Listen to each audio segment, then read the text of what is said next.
Ladies and gentlemen, it's now my pleasure to present to you the man whose vision for a better Bahamas is captured by the words of our Pledge of Allegiance.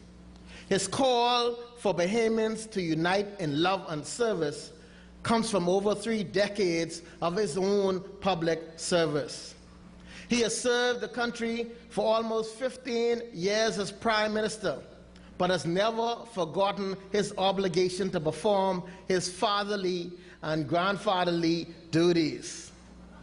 He believes in family, community, and country, and leads by example by serving each unwavering with dedication. Please stand as we welcome our Commander-in-Chief, the Right Honorable Hubert Alexander Ingram.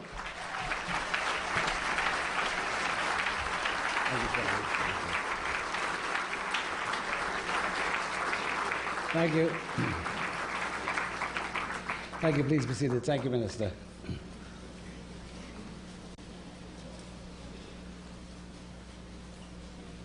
Excellency, the Deputy to the Governor-General, the Honourable Janet Bostwick, parliamentary colleagues, Mr. President of the Christian Council, distinguished ladies and gentlemen, senior public officials, all. This evening we launch Volunteer Bahamas. Through Volunteer Bahamas we seek to, firstly, create safer, healthier and more non-violent communities, and secondly, build on existing community building initiatives by churches, corporate citizens, charities, clubs, philanthropic groups and private individuals. Volunteer Bahamas includes community service in many and diverse areas of national life, from mentoring young men and women to caring for the elderly, to environmental protection and the preservation of Bahamian heritage. It means simply giving of our time, our talents, and our treasure. We seek in the Bahamas to build a more peaceful and non-violent society. We seek to build a society marked by genuine patriotism and love of country, measured by a commitment to fairness and care and concern for the more vulnerable among us. We seek to foster virtues such as kindness and compassion, civility and comity, gratitude and generosity. Gratitude and generosity are companion virtues. The most generous people are also quite filled with gratitude. The response to the call for an era of volunteerism in the Bahamas is encouraging, testifying to the essential goodness of the Bahamian people and our yearning to renew the spirit of community and fellowship. To date, some 359 persons have registered or to volunteer, and I'm told hundreds of others have their forms being processed, and that number continues to grow. While government is and has an essential part to play in a society, government is no substitute for the personal responsibility required for good family life and avoiding criminal and antisocial behavior. Nor is government a substitute or a replacement for the role of civil society. This is why government alone cannot fully address matters such as criminality, incivility, and antisocial behavior.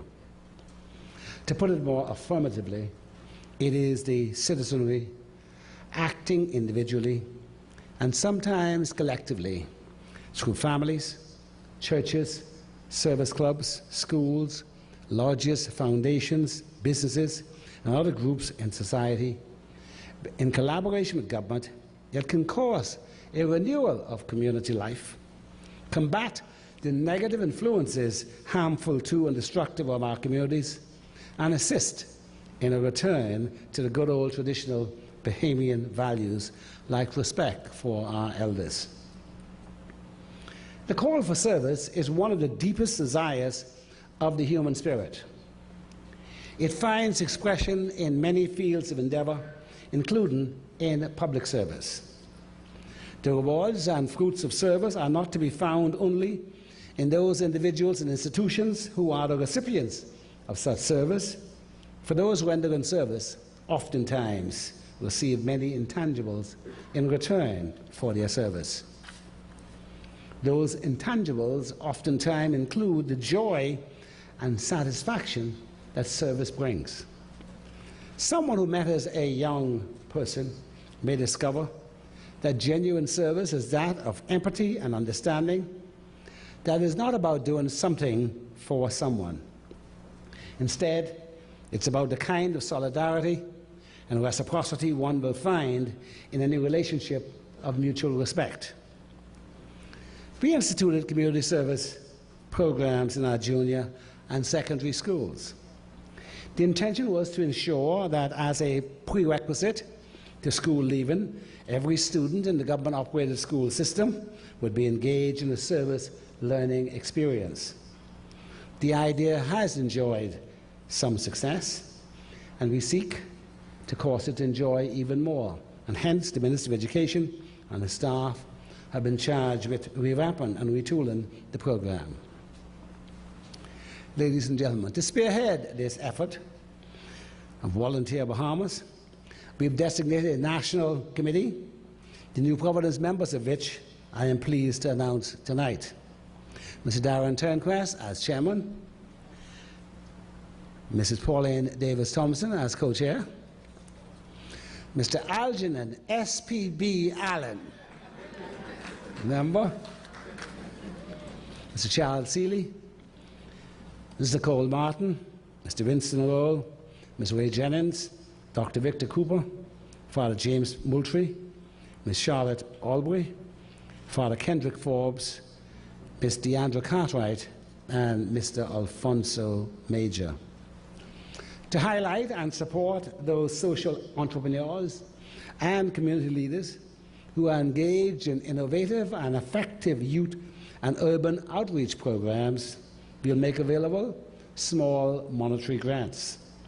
I should note that the amount of funds available may be increased depending on the needs and available resources. I use this occasion to thank our faith-based and community-based organizations for their good works and to encourage them to become even more involved in mentoring, volunteering, and giving especially regards young people in general and for youth at risk in particular. I note in particular the urgent need for mentoring and tutoring programs for young boys and adolescent males. Ladies and gentlemen, the inspiration behind Get Involved, composed by Tyrone Fitzgerald, Dr. Off, is still timely today. With the gracious consent of his family and the talent of a new generation of artists, the names of which were called by the minister, the Bahamian All-Stars Dr. Off's message has also been tweaked to speak to us tonight, and you will hear it later on this evening. Inspired by the Sermon on the Mount and an ethic of love, the Christian community in the Bahamas has for generations clothed, fed, comforted, and helped to heal tens of thousands of Bahamians, and they continue to do so today. Inspired by humanitarian values and the call of service, men and women service clubs, uniformed youth organizations, and other groups have afforded thousands of citizens the opportunity to serve while helping thousands of others through the gift of service. Inspired by the challenge of physical and mental health in areas ranging from autism to cancer, HIV/AIDS, to Parkinson's disease, to diabetes, to heart-related diseases, and other diseases of body and mind, scores of organizations have been formed to care for and comfort individuals and their families. Inspired by the need to assist children and the elderly, many have come forward in service to those at the dawn and those at the evening of their lives. And Inspired by a desire to help and preserve and showcase our natural and built heritage, many work tirelessly to protect our natural environment and our cultural treasury. The spirit of service and giving has also found common cause in those foundations, corporate citizens and individuals who've generously donated, sometimes anonymously, their financial assistance in areas ranging from education and scholarships to sports and the arts to youth development and assistance with a range of projects such as the Betty Kenning Aquatic Centre and public recreational spaces. The thousands of volunteers who give of their time, talents and treasures speak to the best of the Bahamian spirit. They volunteer not for the sake of recognition. They volunteer because it ennobles them, ennobles the human spirit and them, and gives them voice and wings to the better angels of our nature, individually and collectively. The many faces of volunteerism include Bahamians and residents. It includes a husband and a wife team who every Saturday, along with other volunteers, run a model youth development program. Another husband and wife team who have given significant pro bono work to assist in heritage development. It includes veteran coaches who have for years mentored young Bahamians in teamwork and discipline through athletic competition, and the Minister spoke about two of those this evening. It also includes men and women who have made volunteers in their life's vocation by helping disabled and orphaned children. It includes teachers, nurses and social workers who serve far beyond the call of duty to assist those in need of special support and attention. It includes winter and other residents of the Bahamas who, throughout the length and breadth of this country, have donated financial assistance, computers and scholarships to help thousands of students throughout the islands, settlements and keys of our Commonwealth. The faces of volunteerism include those who are responding to the challenges of today, including combating criminality and its causes, through dedicated programs, from alternate sentencing initiatives to efforts in urban outreach. I acknowledge too the many fine community service programs of the Royal Bahamas Police Force and the Royal Bahamas Defence Force. Ladies and gentlemen, amongst the challenges of today, let us not be blinded to the goodness among us and the possibilities of tomorrow. We are a fortunate people, and there is much for which to be grateful. In gratitude for all that we have and in recognition that there is much we can do to renew the bonds of community and civic pride, let us dedicate ourselves anew to the potential which lies within our reach. In the words of Dr. Martin Luther King Jr., with hearts full of grace and souls full of love, and as testimony to ourselves of all that is good and noble of our Bahamas, let us volunteer Bahamas. I acknowledge the efforts of the Ministers of Social Development and Labour, Youth, Sports and Culture and Education, and their staffs for the hard work and considerable enthusiasm they have demonstrated in the creation of Volunteer Bahamas. I thank also the media, representative, and civic-minded individuals who are involved in today's launch and helping to make real the dream of marshalling an army of volunteers dedicated to community service. And I thank all of you for your attendance this evening. I thank you and good evening.